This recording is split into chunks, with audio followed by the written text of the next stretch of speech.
Right, so we are back for another Q&A at Romford Horrific 2025. We've just easy for me to say. We have just shown some shorts up on this big screen right now, and now we are talking to some of the creators behind them. So let's go down the line, make my job a little bit easier. Tell people who you are and what project you were involved in. Hi, my name is Shaun Grimsley. I was the cinematographer on Cut Open, which I believe was the fourth film that played. Hi, I'm Haydn Worley. I'm one of the writers of One Star Review, the one with the killer chef. Hello, I'm Harry Metcalfe, and I was the other writer of One Star Review. So a little bit first in terms of, it might be a little bit different for yourself as cinematographer, but where did this idea come from? What was the initial inception for your short movie? And why was this the story that you wanted to tell? So for us, we have our producer Simon, who basically, he wrote a short story that was along a similar veins as this, and he actually hired myself and Haydn as writers to be his writers basically. So he kind of gave that creative input, and we helped him kind of build the short film from the ground up, and because he'd never done it before, and so we were to bring both of our expertises and our kind of talents and things like that to the short and write it for him, with him, and all that good stuff. Yeah, we didn't know each other before, but we collaborated quite well, both of very different styles. So I think Simon intentionally wanted people that could bring something different to the writing table, and we worked with him to adapt his short story into a short script. And John, the director, came on board, which obviously changed things definitely for the better. The project I was involved with was actually part of a 72-hour festival, 66-hour festival with the Independent Horror Society. So we got a set of criteria that had to be fulfilled within the script. So we got the criteria on the Friday morning, the script was written on the Friday, we shot it on the Saturday, edited and finished by Sunday. How's that process? Because in indie filmmaking anyway, you're not going to have the longest time ever to make a film, but when you are on such a tight deadline, and of course you're the cinematographer, so kind of important, how is it getting the film done in that kind of time frame? So challenging to make any film in any time frame anyway, but we thought, why not speed up that process and make it even more excruciating? No, as long as you've got a good team of people, I think it's fun. I think you go into something like that thinking, how can we make this as fun as possible? Because you kind of, the barriers make it, almost a challenge to overcome, but try and do it in an interesting way. To try and save some of the problem, they kind of came up, Adolfo, who got stuck in traffic, which is why he's not here, the director of the project, they kind of came up with a rough idea for a story and then tried to weave in the elements that we were given on the Friday back in. So yeah, it's quite interesting to do it that way. And when shooting, even though you're on quite a time frame, what kind of inspirations were you taking as a cinematographer? Was there anything you looked at and you were like, I want to kind of emulate that a little bit? Any inspirations you took from elsewhere? We were shooting in the director's house because that was the easiest way to do it. So I went for recce before, and there was one big window, and I was like, well, that's where the moonlight's coming in. We actually shot the movie from about 6 o'clock in the morning. So it was daytime for the whole thing. So as long as you all bought that it was nighttime, I feel like my job was achieved, hopefully. If you didn't, don't tell me. If you did, come say hi. But yeah, we basically had that one room, and we ended up kind of changing the order of where the house was. The living room was downstairs, but for some reason Adolfo decided it needed to be upstairs to get those kind of creepy upstairs shots as well. I don't know if anybody remembers the film at this point, but yeah, it was fun. It was challenging, and for me, I just kind of wanted to make it look like a Gregory Crewdson photograph, which in one shot I think I did. So yeah. With One Star Review, you guys being part of the writing process, was there anything that significantly changed from the original story that you wrote into the final project?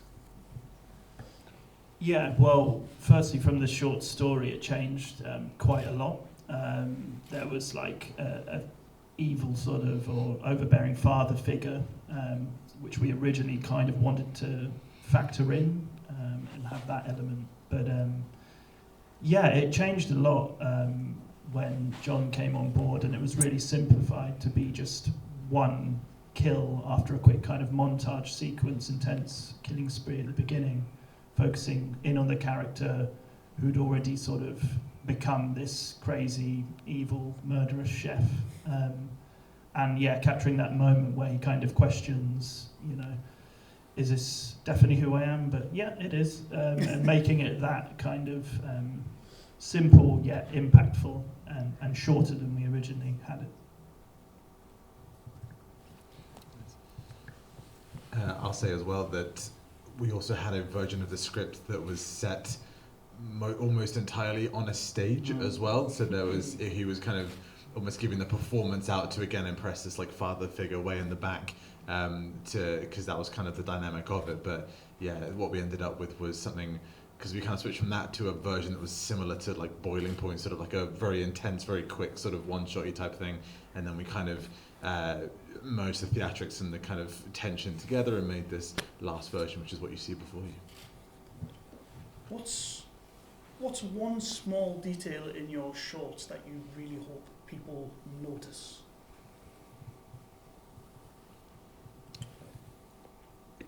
The one small detail I can think of is that I know our producer Simon was very big on kind of he's a very environmentally friendly man, and also a very big fan of the kind of I think he's vegetarian, vegan, one of those, and there is that steak kind of cutting at the end, which is not a real steak, a vegan alternative kind of steak sort of thing, because again it was all about no part of this film should be, as much as we can, affecting animals or anything like that kind of thing, so trash, animals, all that kind of stuff, very environmentally friendly.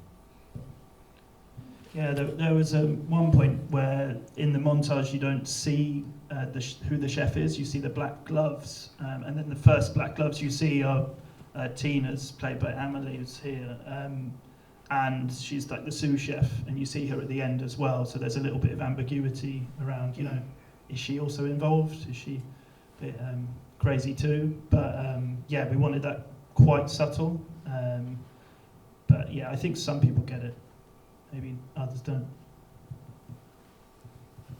I don't know if it's in the film as much, but I'll refer back. We just had so much fun doing it, and I know when I watch a movie where you can tell that they had fun doing it, that I tend to enjoy that movie on another level. So hopefully Oz did that.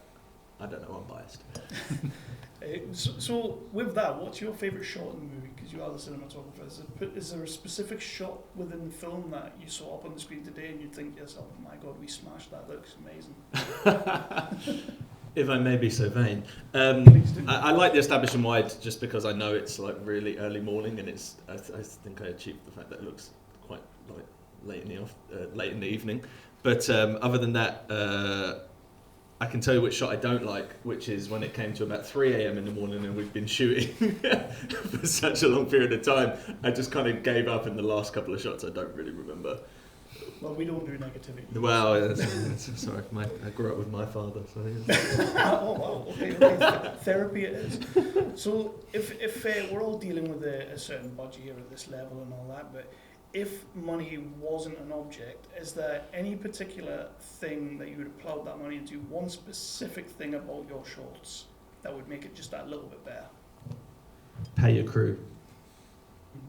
Pay your crew. It makes the job so much easier. Everybody's more enthused to work, and you don't have to go, would you mind moving that sandbag? You just say, move the fucking sandbag. Just talking from experience, by the way. Christ, I have no idea, to be honest. I think maybe having more people in the restaurant for a little bit and then them leave to show that it's kind of alive, to maybe avoid any sort of questions about, is it his restaurant but it's closed? I think it's kind of obvious, but maybe a little bit more life. But then that might have taken away the intensity of the couple, but that's all I can think of. I mean, number one, pay your crew, absolutely. They're the real heroes here, as we like to say, but they really are the best. But failing that as well, I would say in this industry, money really is time. And so an extra day of shoot or an extra week, even whatever it was, money no object, just more time to shoot something, more details more time means more details, means more time spent on each shot, each individual bit. And that's just what any filmmaker really wants, is more time to shoot this thing. That's all. A little bit more on budget is kind of, because we are dealing with a little bit of a limited budget, can you think of any creative decisions that you guys had to make that you maybe had to, I don't know, like give up a little bit of creativity, but it still came out as the way you wanted it to? I mean, as writers, obviously, we kind of we're at the forefront here. A lot of those budget decisions happen sort of after us, but we still do get, obviously, the feedback as well. But one of the big things we wanted to do originally was to, the end where our great actress Sarah gets her head obviously pressed up against the frying station and obviously real burnt off. There was originally in the script, it was that she was dunked fully in a fryer, like a chip kind of fryer thing. And that obviously just due to budget and safety and all these kind of things, we just couldn't find a way to do it with the budget that was going to be safe and without using a real one and all this kind of thing. So that was one of the things we really wanted, because it's quite a gory image, but we maybe next time, but not this one. And I think the killing spree montage was done quite sort of cheaply and effectively in a tight space. In a day, and but that could have been so much more expensive, with even wilder kills and in different locations, and trying to kind of maybe make it look more real, but it works so well as it is, I think. Yeah, I mean, more time would be great. I mean, this particular project, we just didn't have it. But I'm very proud of.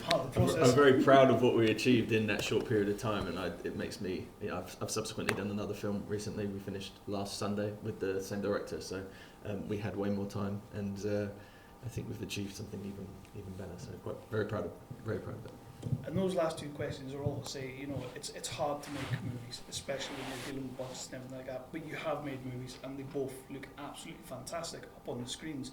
So what I'm wondering is there any myths out there about filmmaking, getting into filmmaking, even from a writing standpoint, that you would like to sit here right now and debunk for future filmmakers?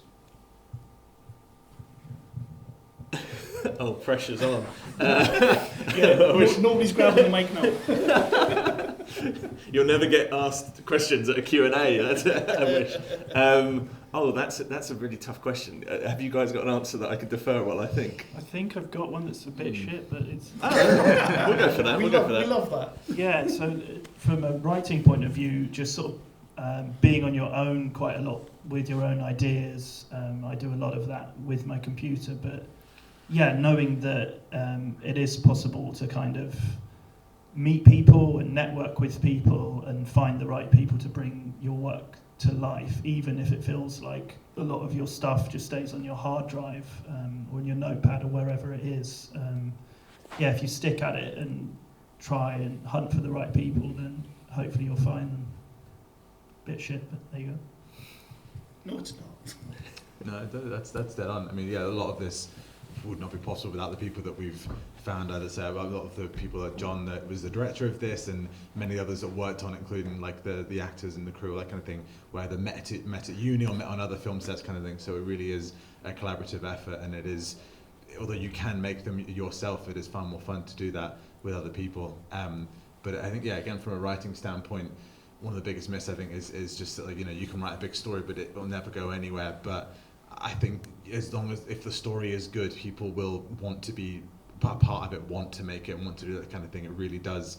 If your story is good and your story has something about it that makes people want to watch it and or make it, it will get made, and something will happen. Might take a while, but it will eventually. I mean, I got into this career because I just started telling people that's what I did, even when I wasn't doing it. And fortunate for me, I get paid to do it, and it's what I've done for the last 10 years now. Just if you want to do it, just tell people that's what you want to do, and you probably will meet people. Our film was part of the Independent Horror Society. They're an incredible resource if you want to make horror films. There's amazing stuff. If you want a pro membership, I don't work for them, by the way, but it's really cheap, and then you get to meet so many people. Everyone I worked with on our film met through the Independent Horror Society. So just wonderful. There are resources out there. So I'm going to throw it out to the audience. Do we have any questions? We don't have any microphones, so you will have to shout. Don't all be shy. Everybody's going to be shy. We can't see anything here, so we don't even know if there's anybody in the crowd. I can see a hand. Go for it. What are your next projects? What are you working on now? Stole my question. I just, with the director, Adolfo, we wrote and have shot a film about a serial killer that finds out that he works with another serial killer.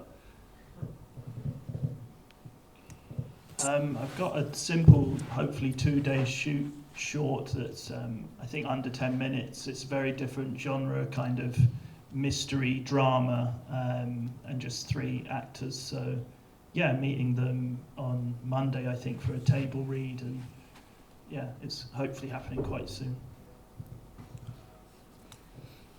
For me, a few things. Couple of one short that I just finished a script on, and then a feature that myself and the director of this and the Milk Situation this morning as well, John, are working on. And then there's also, I have somehow found myself working for theatre as well. So I'm writing a play at the minute that's going to be at Camden Fringe. So that's well, it will be if I can write it, but it's going to happen hopefully. And yeah, we've got a venue now, got these kind of things. So that's going to be the biggest and probably soonest thing. So looking forward to that. What's the one question you would love to be asked about your short movies that you haven't been asked?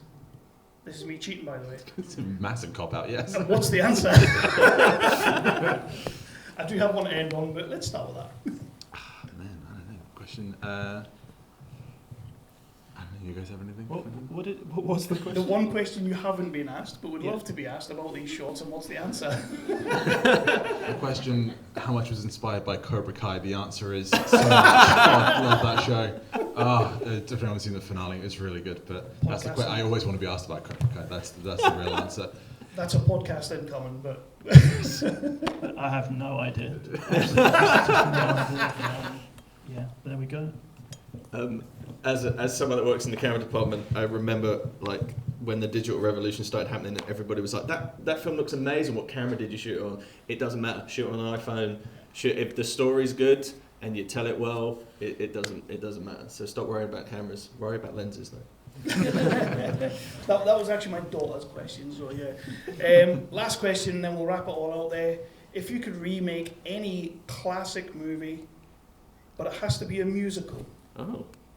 What would it be? Midnight Run, no question. Doesn't need remaking, but it's already perfect, and adding music to it by Danny Elfman who wrote the original score anyway, would be even better. Oh God. Maybe The Godfather? as a musical could be. You come to me on the day that... Yeah, maybe. One of them. I know a version of it just came out, but I think the full version of Wicked, but animated. Like the film itself looks amazing, and it's so colourful, so bright. But something that impossibly bright and weird and wonderful, I think, has a real knack for animation. I think seeing that animated would be what I would do. I think.